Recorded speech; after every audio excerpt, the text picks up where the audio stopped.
क्या सचमुच कोविड खत्म हो गया है? भरोसा नहीं होता। और भरोसा हो भी क्यों?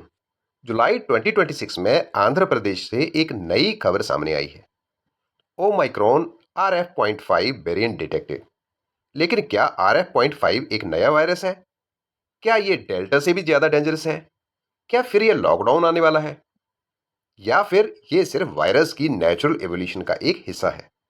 आज हम समझेंगे RF.5 की science, genome sequencing, recombinant variants और यूपीएससी पर्सपेक्टिव से इसकी पूरी कहानी। सो लेटेस्ट न्यूज़ क्या कहती है ये जान लो। जुलाई 2026 में आंध्र प्रदेश सरकार ने बताया कि national institute of virology Pune द्वारा जीनोम सीक्वेंसिंग के दौरान ओमाइक्रॉन RF.5 सब लीनेज की पहचान हुई और जून से जुलाई तक ये राज्य में लगभग 19 कोविड-19 केसेस रिपोर्ट हुए। और सबसे इंपॉर्टेंट बात तो ये है कि हेल्थ ऑफिशियल्स ने स्पष्ट किया कि अब तक अवेलेबल साइंटिफिक एविडेंसेस के अनुसार RF.5 और अन्य ओमिक्रॉन वेरिएंट्स की तुलना में से अधिक सीवियर डिजीज पैदा करता हुआ दिखाई नहीं देता। मतलब डिटेक्शन हुई है, लेकिन पैनिक की कोई जरूरत नहीं है। यही मॉडर्न पब्लिक हेल्थ सर्विलेंस की सबसे बड़ी सफलता है। डिसीज फैलने से पहले वेरिएंट को आइडेंटिफाई कर लेना। सो ओमिक्रॉन RF.5 आखिर है क्या, इसके बारे में जान लेते हैं। तो कोविड-19 वायरस लगातार म्यूटेट करता रहता है। जब वायरस अपनी जेनेटिक मटेरियल में छोटे छोटे चेंजेस करता है तो उन्हें म्यूटेशंस कहते हैं। और कई म्यूटेशंस मिलकर एक नया लीनेज या सब लीनेज बना सकते हैं। इसे रिकॉम्बिनेंट लीनेज माना जाता है।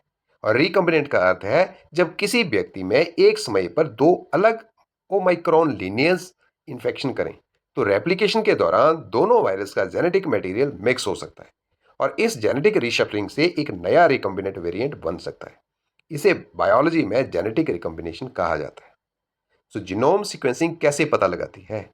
तो ये एक नया सवाल है। तो डॉक्टर्स को कैसे पता चलता है कि मरीज को RF.5 हुआ है? तो क्या सामान्य RT-PCR ये बता देता है? तो उत्तर है नहीं। नॉर्मली RT-PCR से इन्फेक्शन डिटेक्ट हो जाता है, लेकिन वेरिएंट पहचानने के लिए होल जीनोम सीक्वेंसिंग की जाती है और इसमें वायरस का पूरा RNA सीक्वेंसिंग पढ़ा जाता है। फिर बायो इन्फॉर्मेटिक्स सॉफ्टवेयर उस सीक्वेंस की तुलना दुनिया भर के डेटाबेस से करता है और यदि जेनेटिक पैटर्न किसी नॉन लीनियज से मैच करे, मतलब जिस लीनियज का पता है उससे मैच करे, तो वेरिएंट आइडेंटिफाई हो जाता है। तो भारत में INSACOG network, INSACOG network, national institute of virology और कई जीनोम सीक्वेंसिंग लैब्स ये कार्य करती हैं। सो यही जीनोमिक सर्विलियंस कहलाता है। अब RF.5 कितना डेंजरस है ये जानना भी बहुत जरूरी है। तो अब तक WHO और वैज्ञानिकों के अनुसार ऐसा कोई प्रूफ नहीं मिला कि RF.5 अधिक सिवियर डिजीज करता है, मृत्यु दर बढ़ाता है, वैक्सीन पूरी तरह इनइफेक्टिव बना देता है। हाँ, कुछ म्यूटेशंस इम्यून एस्केप में हेल्प कर सकती हैं और इसका अर्थ है पहले इन्फेक्शन या वैक्सीनेशन के बाद भी कुछ लोगों में इन्फेक्शन हो सकता है। लेकिन वैक्सीन्स अभी भी सीवियर डिजीज, हॉस्पिटलाइजेशन और डेथ के विरुद्ध सुरक्षा प्रदान करती हैं और यही कारण है कि एक्सपर्ट्स वैक्सीनेशन और बूस्टर डोजेज पर अभी भी जोर देते हैं। अब साइंस एंड टेक्नोलॉजी के एंगल से देखें तो यूपीएससी के लिए ये टॉपिक केवल हेल्थ ही नहीं, ये साइंस एंड टेक्नोलॉजी का भी एक इम्पॉर्टेंट सब्जेक्ट बन चुका है।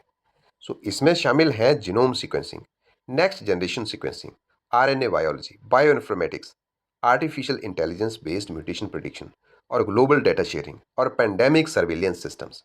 सो कोविड महामारी के बाद भारत ने INSACOG, इंसाकॉग जैसी जीनोमिक सर्विलियंस नेटवर्क को मजबूत किया है और ये फ्यूचर की महामारी रोकने में बहुत ही ज़्यादा यूजफुल होगा।